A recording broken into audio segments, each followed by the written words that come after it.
In a world of chaos, Epictetus, a crippled slave, taught, "It's not events that disturb us, but our judgments of them." Imagine a life where pain is not your enemy, but your greatest ally, where betrayal builds walls, loss fuels fire, and darkness reveals your true power. Today, we dive into Stoic mastery, the art of embracing adversity to forge unbreakable resilience. If you're ready to turn your struggles into strength, keep watching. This isn't just philosophy, it's a blueprint for domination. Let's start with the origins. Stoicism wasn't born in luxury, it was forged in fire. Take Marcus Aurelius, the Roman emperor who ruled from 161 to 180 AD. He wasn't some pampered king lounging in marble palaces. No, his reign was plagued by wars on the frontiers, a devastating plague that killed millions, and personal tragedies like the loss of his children and wife.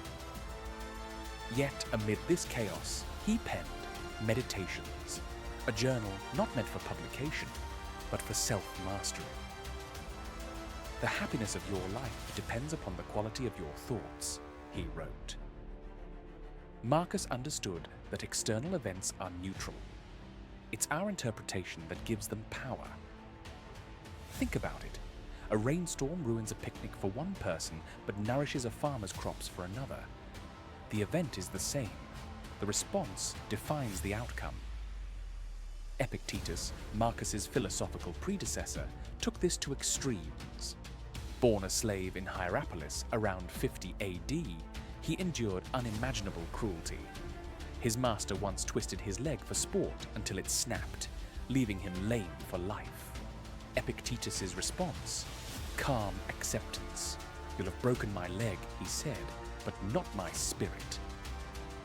Freed later in life, he became a teacher whose ideas influenced emperors. His Enchiridion handbook is a Stoic Bible. Men are disturbed not by things, but by the views which they take of them. Epictetus divided life into what we control, our opinions, desires, aversions, and what we don't, body, wealth, reputation. Cling to the uncontrollable, and you're a slave forever. Master the controllable, and you're free, even in chains.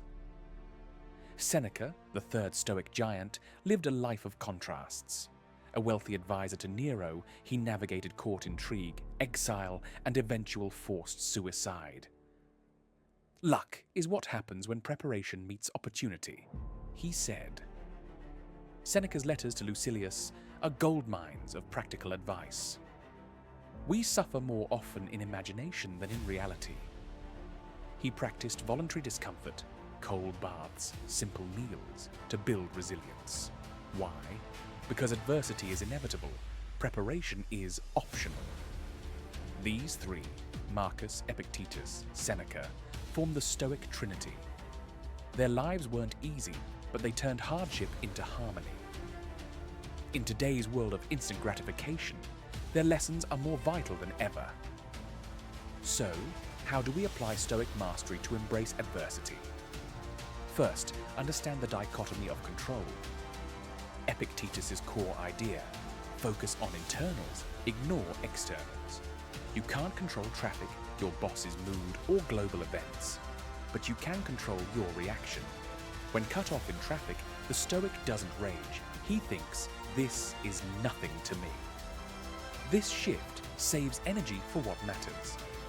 Second, practice negative visualization. Seneca advised imagining loss daily. What if I lose my job, my health, my loved ones?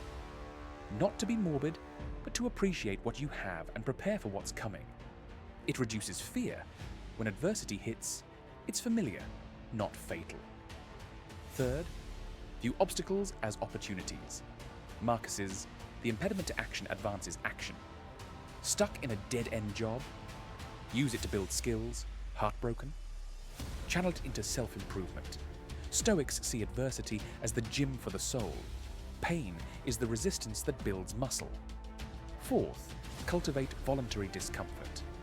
Like Seneca's cold baths, Modern Stoics do cold showers, fasting, or no-spend days. It hardens you so real adversity feels like a warm-up. Fifth, practice amor fati, love of fate. Nietzsche, inspired by Stoics, said, "My formula for greatness in a human being is amor fati, that one wants nothing to be different." Accept what happens, love it. It's active embrace, not passive. These principles aren't abstract, they're actionable. In a study by the American Psychological Association, people practicing Stoic techniques reported 20% lower stress levels. Science backs the ancients. Look at Viktor Frankl, a 20th century Stoic. Imprisoned in Auschwitz, he lost family, freedom, dignity.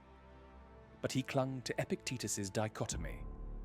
They can control my body, but not my mind. In Man's Search for Meaning, he wrote of choosing attitude in any circumstance. Frankl turned hell into hope, founding logotherapy. His resilience saved lives, yours can too. Or Jocko Willink, ex-Navy SEAL. In Discipline Equals Freedom, he channels Marcus, good to every setback. Teammate dies, good, we'll honor him by getting better. Business fails, good, lessons learned. Jocko's podcast and books earn millions, all from embracing adversity. Elon Musk embodies amor fati. SpaceX explosions, good, data gained. Tesla near bankruptcy, good, stronger now. His net worth, billions, adversity fueled the fire. These modern Stoics show embrace adversity and it becomes your superpower, your turn. Start today. List 3 things stressing you. Label each in my power or not. For the in power, act. For the not, release. Take a cold shower, voluntary discomfort. When anger rises, pause. Silence your weapon. Amor fati, love your fate, act anyway. Do this daily and watch resilience build. You're not a victim, you're a victor in training. If you made it to the end of this video, it means something in you is ready for change, ready for focus, ready for discipline. And that's exactly what we build here on Dark Discipline. Every video on this channel is crafted to push you a little further than yesterday, to give you the mindset, the grit, and the fire to stay committed when the rest of the world gets distracted. So if you want more content that sharpens your mind, strengthens your habits, and keeps you evolving into your strongest self, then do one simple thing. Subscribe to Dark Discipline. Not for the algorithm, not for the numbers, but for you, for the version of yourself you're working to become. Join the community, stay focused, and keep moving with purpose. Next, Seneca's wealth trap. Remember, adversity is your forge. Embrace it.